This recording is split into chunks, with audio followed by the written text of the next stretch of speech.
अरे मैम साहब, आपकी चेन गिर गई।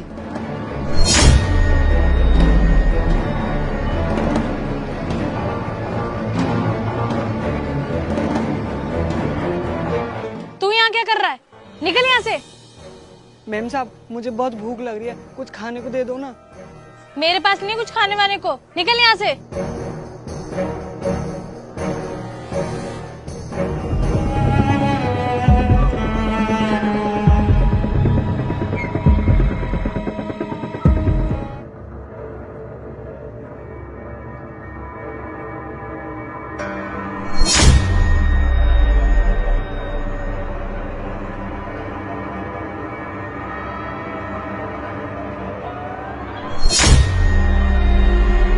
अरे भाई साहब, आपके पैसे।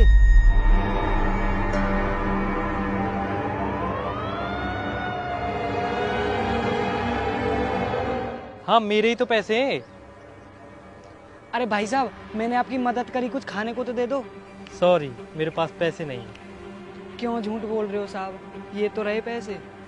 हाँ तो क्या, ये पैसे मैं भिखारियों में बांट दूं? और तू मेरी सोसाइटी के आगे क्या कर रहा है? मुझे तो लगता है तू चोर है। भाग जा यहाँ से, नहीं तो पुलिस को बुला लूंगा।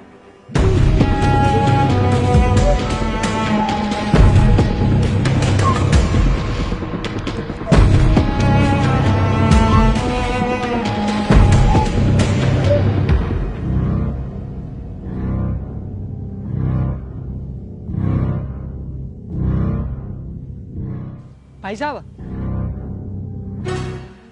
आपकी घड़ी गिर गई।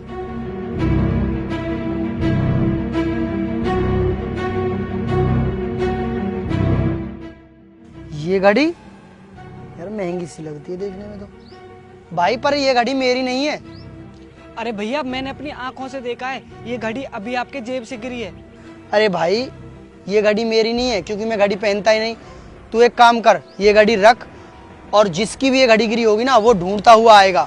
कोई भी यहाँ आए उससे पूछ लेना और ये घड़ी लौटा देना। ठीक है भैया। वैसे तू क्या कर रहा है यहाँ पे? अरे भैया, खाने की तलाश में इधर उधर भटक रहा था, यहाँ पे आके बैठ गया। तुम ही कुछ खिला दो। अच्छा, भूख लगी है? तू एक काम कर, ये कुछ पैसे रख और कुछ खा लियो।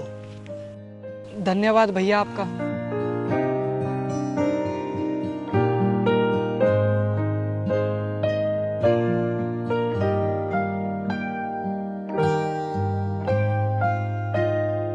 हाँ जी सर।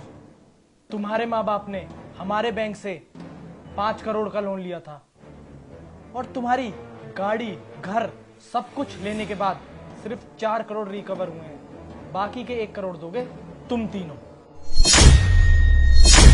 अच्छा तो कोई नहीं सर, मेरे अकाउंट में 50 लाख रुपए पड़े हैं, मैं 50 लाख दे दूंगा और ये दोनों 25-25 दे देंगे। हम नहीं देंगे कोई भी पैसे वैसे, वो हमारी जिंदगी भर की सेविंग है। और वैसे भी पापा पैसों के नाम पे हमारे लिए छोड़ के क्या गए? कर्जा। सही कह रही है, हम नहीं देंगे कोई पैसा वैसा। हमें अपनी शादी भी करनी है, अपनी लाइफ सेटल भी करनी है, हम पे नहीं है कोई पैसा।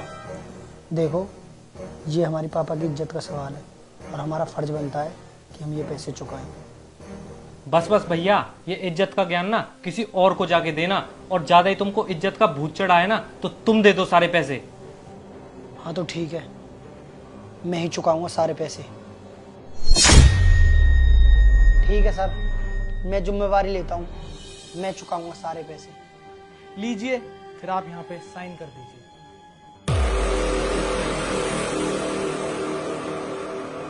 सर, ये तो लोन के पेपर है ही नहीं,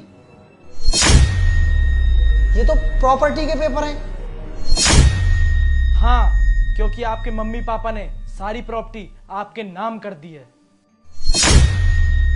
ओ हेलो सर, ये क्या कह रहे हो आप? ये प्रॉपर्टी हम दोनों बहन भाई की है, ये तो सौतेला है। ये प्रॉपर्टी हम दोनों बहन भाइयों में बटेगी। अरे वो ना, तुम्हारे पापा का एक काम अधूरा रह गया था, वो आज मैंने पूरा कर दिया है। अधूरा काम? कौन सा अधूरा काम? तुम्हारे पापा की आखिरी इच्छा थी कि सारी प्रॉपर्टी उस बच्चे को मिले जो लायक हो। इसलिए मैंने तुम्हारा टेस्ट लिया और जिसमें तुम्हारा बड़ा भाई पास हुआ है और तुम दोनों फेल। अरे सर, ये आप क्या बोल रहे हो? सारी प्रॉपर्टी बड़े भाई के नाम कर दोगे तो हम दोनों बहन भाई के लिए क्या बचेगा? अच्छा, आज प्रॉपर्टी का नाम आया तो तुम्हें अपने माँ बाप याद आ गए। उस टाइम तुम कहाँ थे जब तुम्हारे माँ बाप को तुम्हारी जरूरत थी? तुम यहाँ पर नहीं थे। तुम्हारे बड़े भाई ने बुरे वक्त में अपने माँ बाप को संभाला जब वो लोग बीमार थे। इसने अपना तन मन धन सब कुछ लगा दिया, और आज प्रॉपर्टी की बात आई तो तुम्हें अपने माँ बाप याद आ गए। इस प्रॉपर्टी पे तुम्हारा हक नहीं बनता, इस पे सिर्फ तुम्हारे भाई का हक बनता है। और तुम्हारे माँ बाप इस दुनिया में नहीं है, उससे भी तुम्हें कोई फर्क नहीं पड़ता। और अभी जब लोन देने की बात आई थी, जब तुमने क्या बोला था, क्या छोड़ के गए हैं? कर्जा। जब तो तुम्हें अपने माँ बाप अच्छे नहीं लग रहे थे, पर अब प्रॉपर्टी की बात आई तो माँ बाप दिख रहे हैं। निकल जाओ यहाँ से।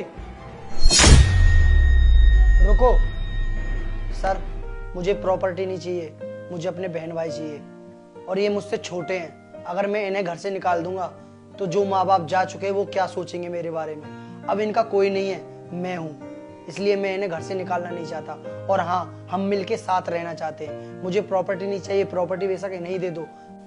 नहीं सर, हमें कोई प्रॉपर्टी नहीं चाहिए, हमें बस हमारे भाई का प्यार चाहिए। हम अपने माँ बाप तो खो चुके हैं, अपने भाई को नहीं खोना चाहते। सॉरी भैया, माफ कर दो, हम आपके साथ रहना चाहते हैं। सॉरी भैया, मुझे भी माफ कर दो। कोई बात नहीं छोटे, छोटों से गलती हो जाती है, पर बड़ों का काम होता है छोटों को माफ करना। तुम मेरे साथ ही रहोगे, कहीं नहीं जाओगे। सर, ये मेरे साथ ही रहेंगे और प्रॉपर्टी के 3 हिस्से कर दो। ठीक है सर, साइन कर दो आप तीनों।